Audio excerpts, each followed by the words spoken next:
Nothing is as painful as waking up in the middle of the night or even early hours of the morning, or when you're on the go at an event, maybe, and you're rightly seated happily, and then just when you're about to rise up, you are awakened by a certain liquid train flowing down from your thighs, heading towards your legs, to a shocking revelation that it is blood. No, no, no.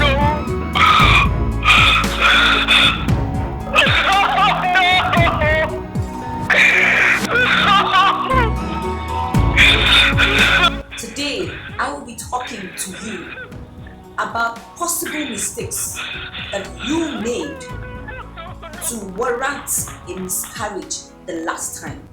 Possible things you did to have caused a miscarriage. Mistakes you didn't even know, that you weren't aware of, that led to you having a miscarriage.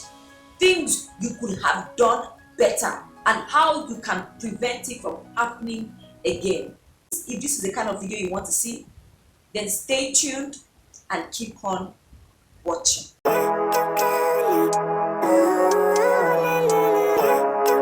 Now, the first thing you want to rule out is what is called the RH factor sensitization.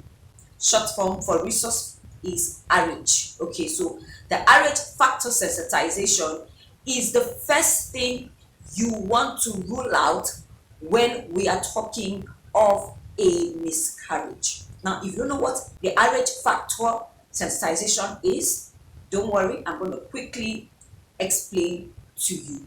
The RH factor sensitization is a phenomenon that occurs when your baby's blood, being of opposite RH factors, results in a chemical reaction.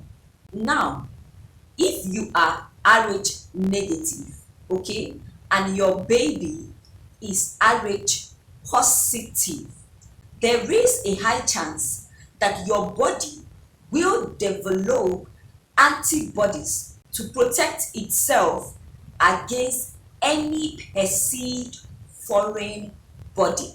And this can be very harmful, oh yes, to your baby, which could potentially lead to a miscarriage. Now, the RH negative blood type most times poses as a risk during pregnancy, including the risk of having a stillbirth or a miscarriage in the second or third trimester. Hold on, just being RH negative doesn't necessarily mean that you will have a miscarriage. Okay, it just simply means that you carry a risk of being sensitized when your blood reacts with that of your babies. That risk is greatly reduced when you are given an injection called the RHOGAM injection. This will help reduce the risk of having a miscarriage. This injection is given to you either during pregnancy or after a previous miscarriage or an ectopic pregnancy or after an abortion. Okay, and this really helps in reducing the risk of having a miscarriage so that you don't experience the RH factor sensitization.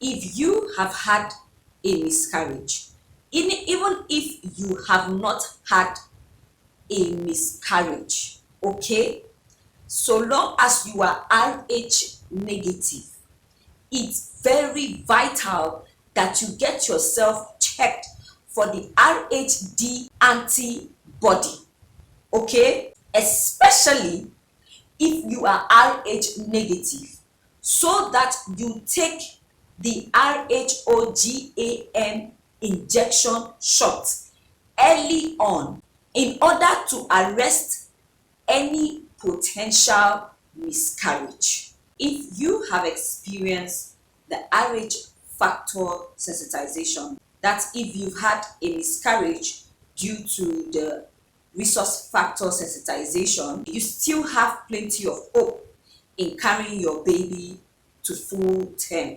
First of all, if you are RH negative and your partner is RH negative as well, you have little to almost nothing to worry about when it comes to the RH factor sensitization, because your baby will most likely be RH negative.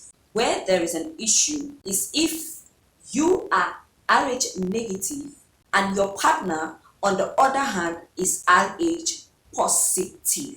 In this scenario, your baby can have either of the blood. There's every tendency that your baby can be RH positive. That's why you have to check your partners early on, so that you take the RH or GAM shot from the start of your pregnancy, knowing fully well that your partner has an opposite RH factor from you. So it's important that you take the RH or GAM injection to at least reduce the risk greatly from having a miscarriage. Just because you took the RH or GAM injection, it doesn't totally take out the entire risk. It reduces it, but it doesn't take out the entire risk of having a miscarriage, because your doctor would advise you to take extra precaution on your pregnancy, during your pregnancy journey, because already you are carrying a high risk pregnancy the very moment you and your baby have opposite RH factors. Okay, so just taking the RH or GAM injection shots is not enough. You need to take precautionary measures by also doing routine checks in the hospital every time for signs of anemia. Yes, it's that serious. If anemia is detected, you may be advised to have an early delivery, that is a premature delivery via cesarean section, or have a fetal blood transfusion and an additional blood transfusion upon giving birth. You're given this advice because it was possible to have detected anemia in your baby on time, one, and secondly, for you to make sure that there is preparation made for blood to be on standby, so that you are not caught unawares when you are giving birth to your baby. So, if you have recently lost a little baby in your womb, it could have been as a result of the resource factor sensitization. And so it is very important that you rule this out, you rule the RH factor sensitization out, and make sure you prepare your body and protect yourself from having a miscarriage. And not just that, have your baby to full term and also have a healthy baby, not a stillbirth baby, and be happy leaving the hospital in joy and gladness. So let's move over to the next reason why you possibly had a miscarriage. The second possible reason why you had a miscarriage is food poisoning. I know it sounds bizarre, but that could be a possible reason why you had a miscarriage. Hold on, I'm going to explain better. There is an infection called listeriosis. This infection is usually gotten by eating food contaminated with a particular bacteria known as listeria. this infection during pregnancy can lead to pregnancy loss, stillbirth, preterm birth, or life-threatening infection in the newborn. Listeria is a kind of bacteria that is found in soil, water, and some animals, including cattle and poultry.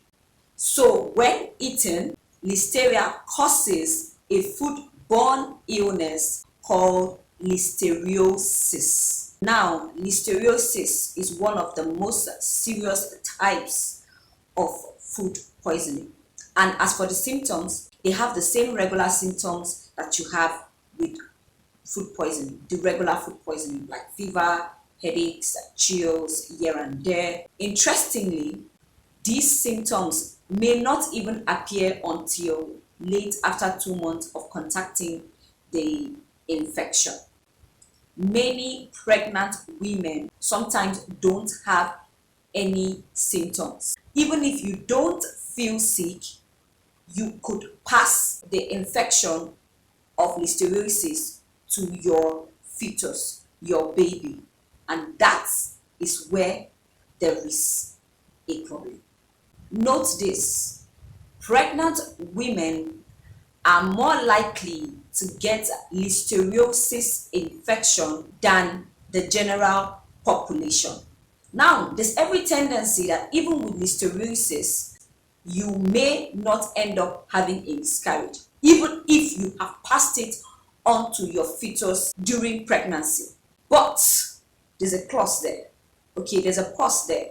If you successfully give birth to your baby without premature labor or preterm birth, without having a stillbirth, babies born with listeriosis may have a serious infection of blood or brain. Yes, it can cause lifelong health problems for your baby, such as intellectual disability, paralysis, seizures, blindness, kidney issues, or even death in newborns. I'm sure you've come across death of newborns a few months after being given birth to, when you have situations where you see babies who die at 1 month, 2 months, 3 months, and 4 months. Some of these babies, not all, some of these babies died as a result of contacting listeriosis infection being passed on during pregnancy from their mother. And so it's so hard to detect that it's actually listeriosis, because these babies have regular symptoms like fever, vomiting, and you don't even know what the problem is. Extensive crying, tummy ache, and then the baby just dies as a result of listeriosis whilst in the womb. So you might want to really take very care precaution on the certain kind of meals you should avoid eating to erase that possibility. You want to have a baby to full term, so why take the risk? Why take the risk of eating certain meals that, of course, it may or may not have an effect on the baby if listeriosis was not the reason why you had your last miscarriage? But why take the risk if it is? Why don't you just stay away from unpasteurized milk, cheeses, hot dogs, canned foods, just to be 100% sure? Okay, this video is already way long enough. I don't want to bore you too much. In the next video, I'll be listing out the other things that could possibly have led to your last miscarriage and what you can do to avoid it. So this is the part 1. If you did enjoy this video and you liked it, drop a question or a contribution in the comment section. Thank you so much for watching. I'll see you on my next one. My name is Amazing Grace.